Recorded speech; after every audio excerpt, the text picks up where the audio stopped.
Good evening. You're watching ARIRANG News at 8. It's Friday, December 27th here in Korea. Live from Seoul, I am Yoo Ji-hae.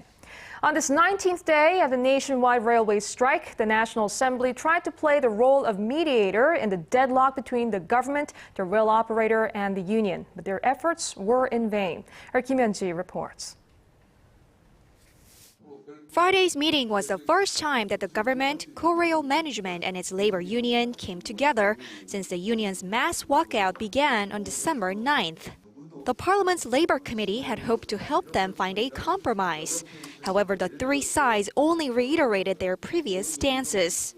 Both the land and labor ministers said that what the railroad union is doing is illegal, adding that they are opposing a government policy to bring about internal competition to railway services.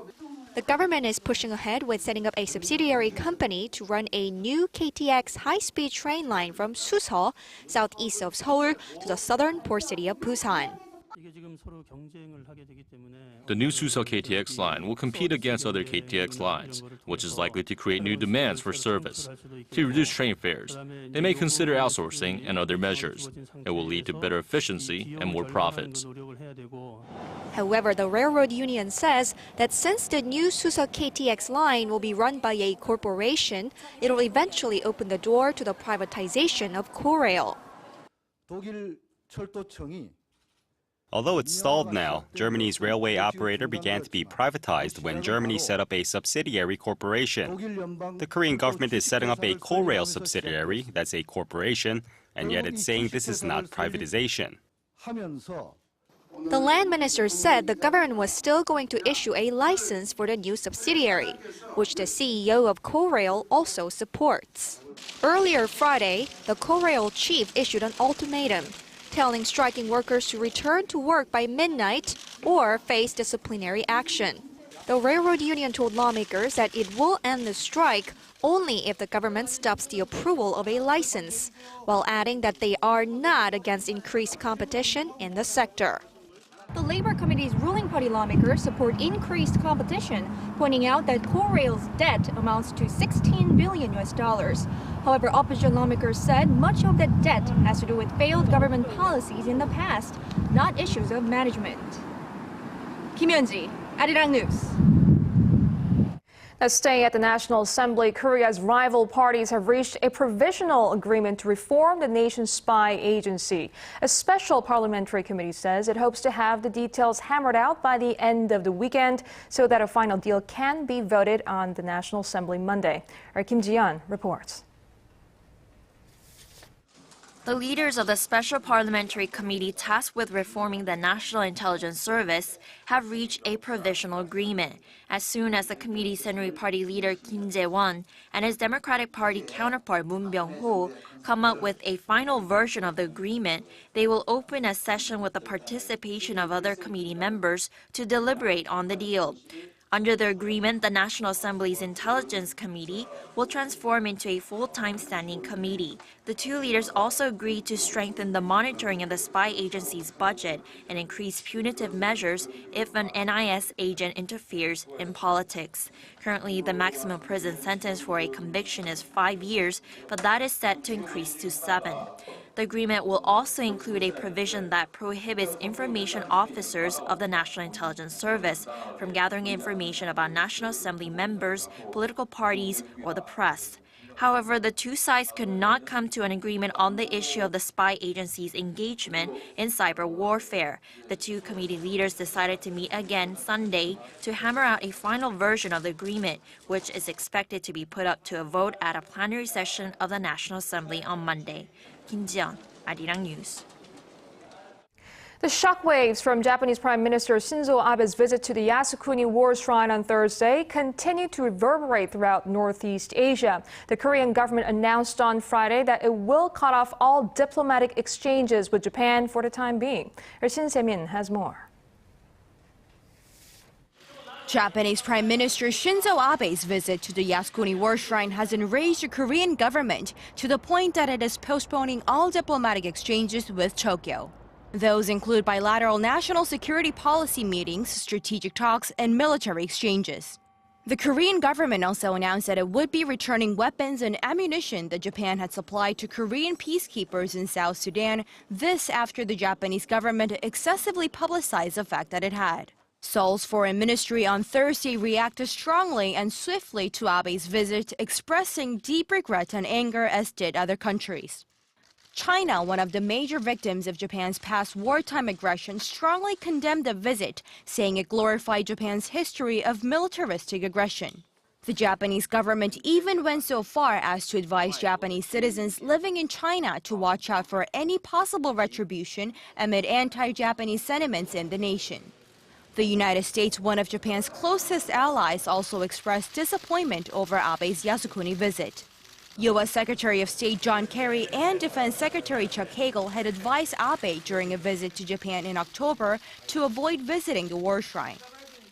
Reiterating sentiments expressed by the U.S. Embassy in Tokyo, the State Department said Washington was disappointed Abe had made the trip, knowing full well ahead of time that it would have severe diplomatic consequences.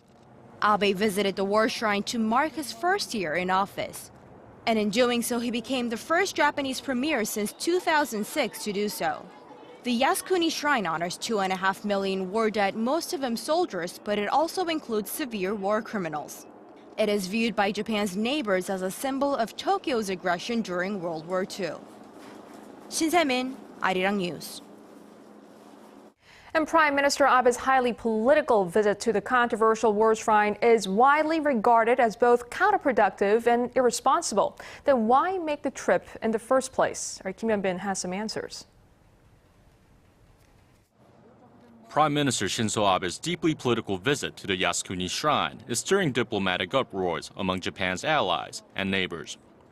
Of the 2.4 million war dead enshrined within the temple, 14 are Class A war criminals. These men were found guilty of overseeing the killing of millions of civilians during the World War II, using chemical warfare and ordering the systematic use of rape as a weapon. So why did Abe visit the shrine? Political scientists believe nationalist Abe's visit underscores two of his main political agendas: improving his popularity at home and making Japan what he calls a normal country. Experts say by paying his respects at the Yasukuni Shrine, he can win back a lot of right-wing support. His approval rate has tumbled over 70% at the beginning of the year to under 50% this month.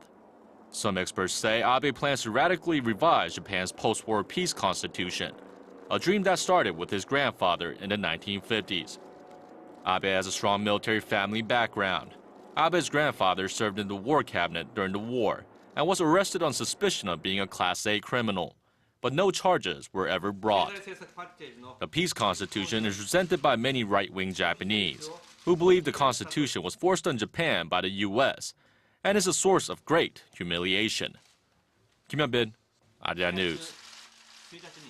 North Korea's ambassador to Sweden has been summoned back to Pyongyang. A Chinese diplomatic source said that Park Kwang-chul and his wife made a short stopover in Beijing on Friday before returning to the North Korean capital. The move is likely linked to the North Korean government's crackdown on people loyal to Chang Song-taek, leader Kim Jong-un's once powerful uncle, who was executed earlier this month on charges of treason. Since Chang's execution, North Korea has also called back its ambassadors to Malaysia and Cuba.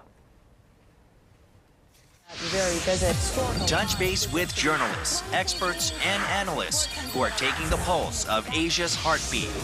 South Korea's defense minister. In a lively half hour, join Arirang's Yoo Ji-hae for the day's top stories, current affairs, business, technology trends, plus global weather forecasts, and more.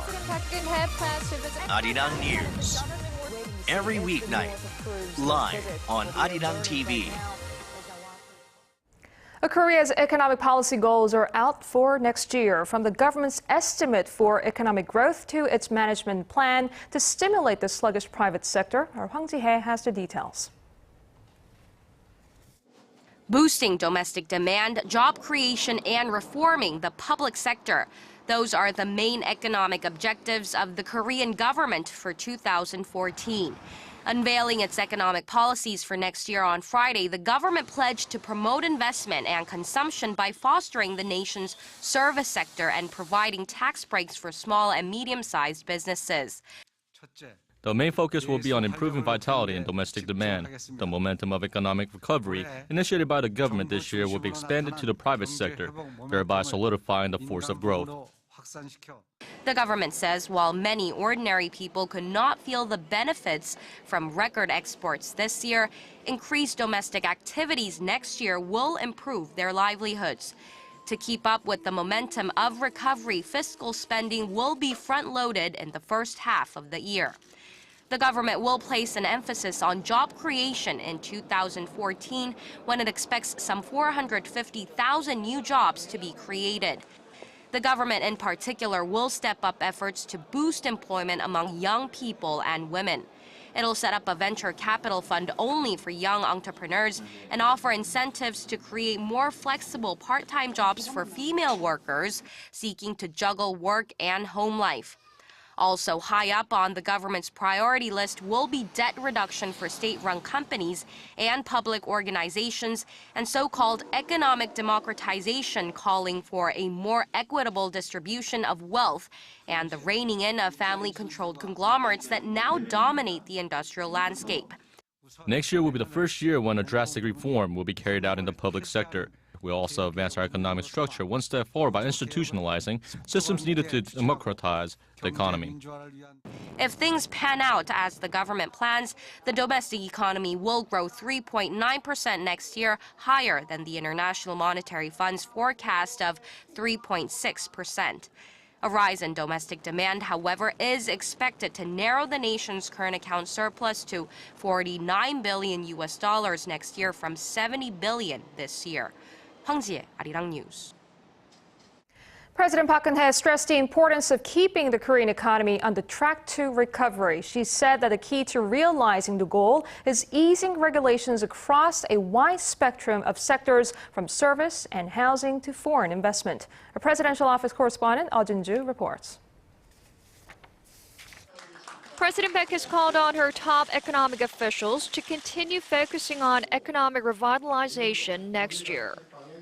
이제 어렵게 살려낸 이 경기 회복의 불씨를 꺼뜨리지 말고 더욱 크게 살려서 내년에는 모든 국민이 경기 회복의 그 온기를 체감할 수 있도록 하면서 또 우리 경제의 근본적인 체질 강화에도 힘을 모아야 하겠습니다.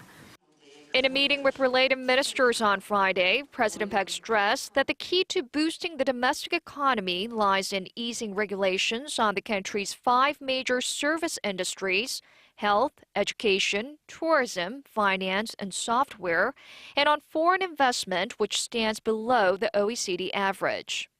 In particular, she emphasized the importance of fostering the service industry as the sector is a source of new jobs. The president also asked the ministers to continue supporting small and mid-sized firms and the local economy. Systematically reducing the level of household debt in the nation is another area of focus as it restrains consumer spending. To that end, President Park ordered the economy-related ministries to ease regulations in the housing market. Measures are to include lifting a heavy transfer tax on the owners of multiple homes to boost the number of housing transactions, providing more rental housing, and expanding income tax deductions for those on monthly rent. Of course, the president didn't leave out job creation. President Park called for policy efforts to boost employment, especially for women and the younger generation. Some of the ideas put forth by her included setting up a recruiting system that doesn't evaluate applicants based on their educational background and expanding flexible part-time jobs. Oh Jun-ju, ARIRANG News. The nation's 2 leading automakers, Hyundai Motor and Kia Motors, are forecast to produce a combined 4 million vehicles at their overseas plants for the first time this year. The Korea Automobile Manufacturers Association says that the combined total rose nearly 14% to 3.8 million units in the January to November period from last year. This means Hyundai and Kia are on course to top the 4 million mark before the year is out. Market watchers attribute the growth to Hyundai's plant operation production in Brazil, which started in November last year, along with its third Chinese plant that produces 400,000 units annually. Hyundai Motor says it plans to start operating its plant in Turkey at full capacity next year to manufacture its newest i20 model, which targets the European market. And turning now to the latest on the relocation of government ministries and agencies to Korea's new administrative city of Sejong. The second phase of the relocation will be completed by the end of this weekend. And Park Ji-won tells us more about the major shift of administrative functions from capital Seoul to this newly built city. This colossal, dragon-shaped government complex, located in the multifunctional administrative city of Sejong, some 120 kilometers south of Seoul. It will accommodate most of the nation's central ministries and sub-agencies by 2015. In late 2012, 14 ministries and state agencies, such as the Prime Minister's Office and the Finance and Environment Ministries, moved to Sejong. This month, 16 government ministries and sub-agencies, including the Education, Culture, and the Trade ministries, began moving into the new complex, a process that will be completed this weekend. The third phase, to begin and finish next year, includes moving more state agencies, including the Ministry of Government Legislation and the National Tax Service, into Sejong. When that phase is over, some 13,000 public officials will be working at the government complex. Despite the controversy about increased inefficiency within the government, the administrative city was launched in 2010 to lessen the focus on the nation's capital and to achieve balanced regional development. To cope with this inefficiency, the government aims to expand the use of video conferences and electronic approval systems. However, experts say while this may help to reduce some of the inefficiencies, it alone does not offer an ultimate solution. Despite the physical relocation to Sejong City, most state affairs are done in Seoul, which means the inefficiency problem will never be solved. I think the National Assembly should establish a branch in Sejong City, especially the standing committees that work closely with the government. The president also needs to stay in Sejong 2 to 3 days a week to look over state affairs. Then Sejong will naturally become the center of the nation's administrative functions. The original plan for this new city of Sejong called for it to be self-sufficient by 2020, and by 2030, the plan is for the city to be viewed not only as a blossoming city, but as a true administrative center. Park Ji-won, ARIRANG News. Over in Thailand, the resurgence of its anti-government protests have prompted the country's election watchdog to ask for a delay in elections scheduled for February to give time for a peaceful resolution to the unrest. Our Kwon So-ah has this report. After 2 weeks of relative calm, the anti-government protests in Thailand erupted again on Thursday, when nearly 2,000 protesters clashed with police in the capital of Bangkok, resulting in the death of 1 policeman and over 100 people injured. The clashes began as demonstrators tried to storm a stadium, facilitating pre-registration for next year's election set for February 2nd. Some protesters threw stones, while police fired tear gas. The re-escalation of violence and concerns about the safety of the candidates prompted the National Election Commission to ask the government to delay the snap election Prime Minister Ingnak Shinawatra had called for earlier this month.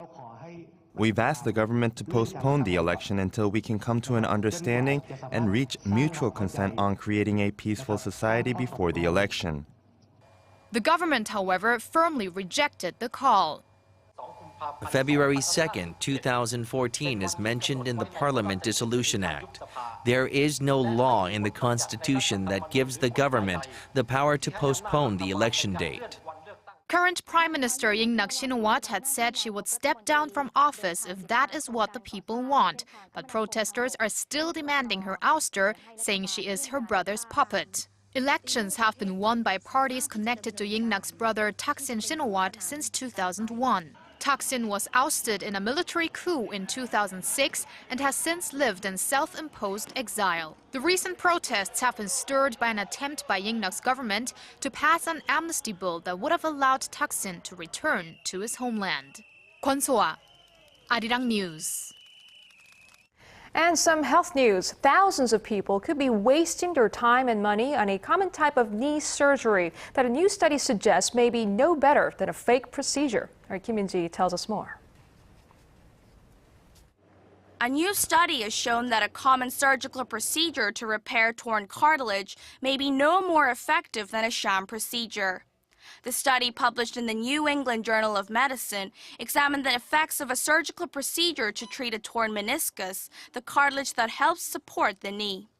The surgery, called arthroscopic partial meniscectomy, requires doctors to make two small holes on either side of the knee, one for a tiny camera and the other for surgical instruments.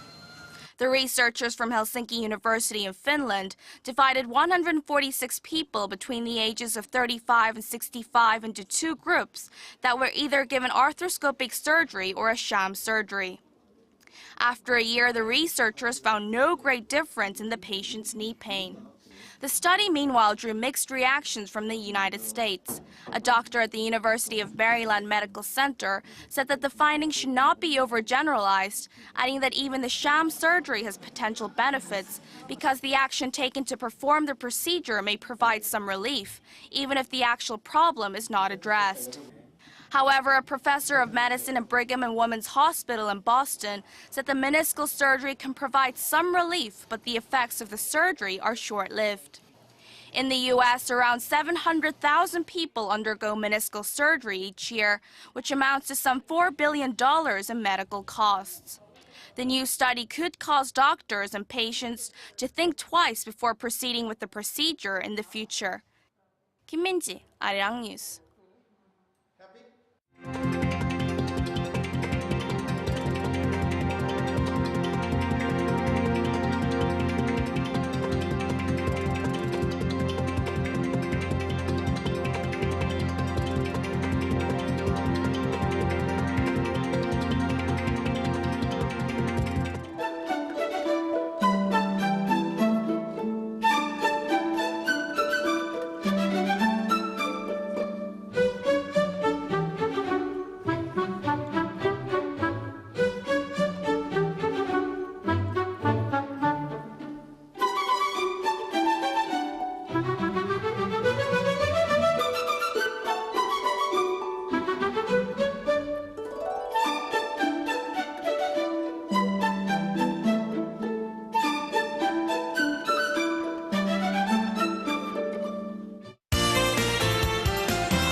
Let's start today with Brazil, where dozens have been reported dead due to heavy rain. Now, for details, let's go over to our Kim Bo-kyung at the Weather Center. Bo-kyung, what's the latest?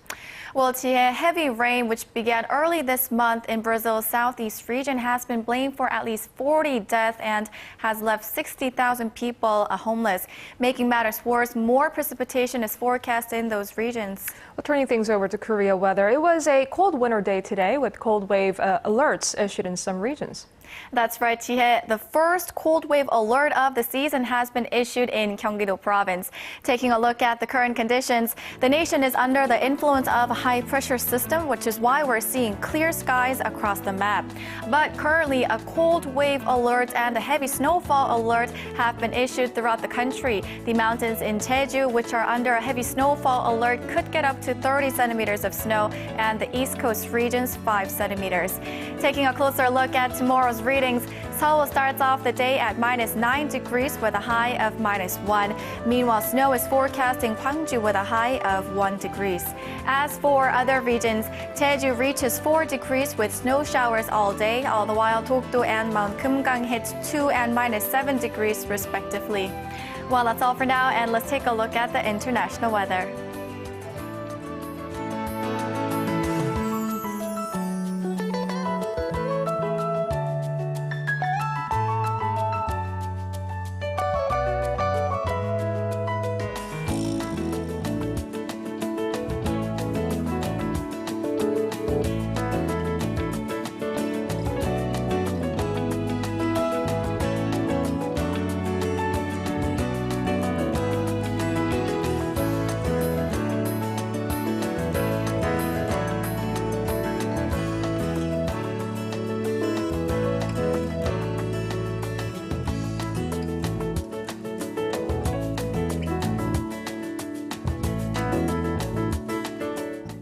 And that's our broadcast on this Friday night. I'm Yoo Ji-hae in Seoul. Thank you for watching.